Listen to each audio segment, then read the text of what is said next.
आज सरायकेला के इस धरती में हम लोगों ने JBKSS के द्वारा एक प्रेस कॉन्फ्रेंस का आयोजन किया है। मकसद ये है, उद्देश्य ये है कि आज बड़ा दुर्भाग्य का विषय है कि कल हमारे कार्यकर्ता नहीं बल्कि हमारे पद पर आसीन है पदाधिकारी हैं, केंद्रीय महासचिव अल्पसंख्यक मोर्चा के हैं हमारे कयाम भाई।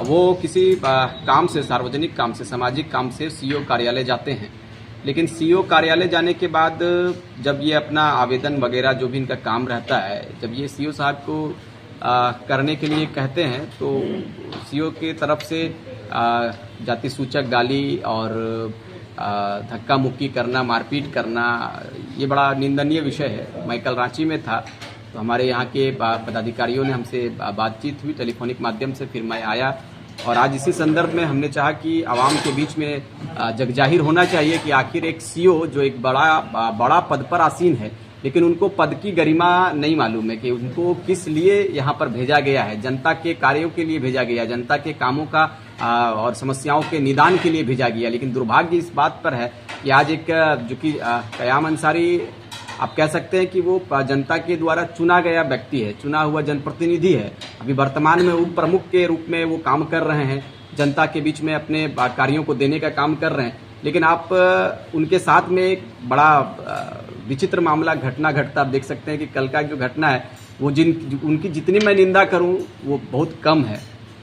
हम साफ सोशल मीडिया और लोकतंत्र के चौथे स्तंभ के माध्यम से बिल्कुल इस बात को कहकर जाएंगे कि यदि 72 घंटा का हमारे लोगों ने, हमारे कार्यकर्ताओं ने, हमारे पदाधिकारियों ने, केंद्रीय कमेटी के जितने भी अधिकारी पदाधिकारी हैं, सबों ने आवेदन दिया है। निजी थाना में भी, स्थानीय थाना में भी आवेदन दिया है और आवेदन के माध्यम से अधिकारियों को अवगत कराया है कि यदि 72 घंटे के अंदर हमारी बातों को नहीं सुना गया और सस्पेंड नहीं किया जाता है CO को, तो फिर हम लोग बड़े आंदोलन के लिए बाध्य होंगे। आंदोलन करना फिर हमारा मजबूरी रहेगा। फिर उस वक्त लोग ना कहें कि JBKSS सिर्फ आंदोलन पर बात करता है, आंदोलन करते हैं। हम लोग विषयों पर बात करते हैं। विषयों पर इसलिए बात करते हैं कि एक यदि आज इनके द्वारा किया गया, कल किसी और को मारा जाएगा, तो राज्य के विभाजन का उद्देश्य ये नहीं था। राज्य के विभाजन का उद्देश्य था कि यहाँ के राज्य के लोगों को, जनमानस को उनके अधिकार को दिया जाए, उनके अधिकारों से वंचित ना रखा जाए। अब बताइए, अभी तक वो इसी तरह घूम रहा है ना। आवेदन लिया गया है लेकिन आवेदन पर काम पूर्ण रूप से नहीं हुआ है। हम आप चैनल के माध्यम से अवगत कराना चाहेंगे अधिकारियों को। हमारी बात अभी DSP साहब से हुई है। DSP साहब ने कहा है कि ये मामला मुझ तक नहीं पहुंचा है, तो हमारी टीम, हमने एक कमेटी गठन किया है। कमेटी के माध्यम से हम लोग DSP साहब तक भी आवाज़ पहुंचाएंगे और इस विषय को बिल्कुल हम लोग गंभीरतापूर्वक लिए हैं। JBKSS का मामला ये नहीं है, JBKSS से ऊपर का भी मामला हम लोग इसको बनाने का काम करेंगे। हमारा संगठन इस पर काम कर रहा है। हमारा संगठन का उद्देश्य है कि झारखंड के ज्वलंत विषयों पर बात करें।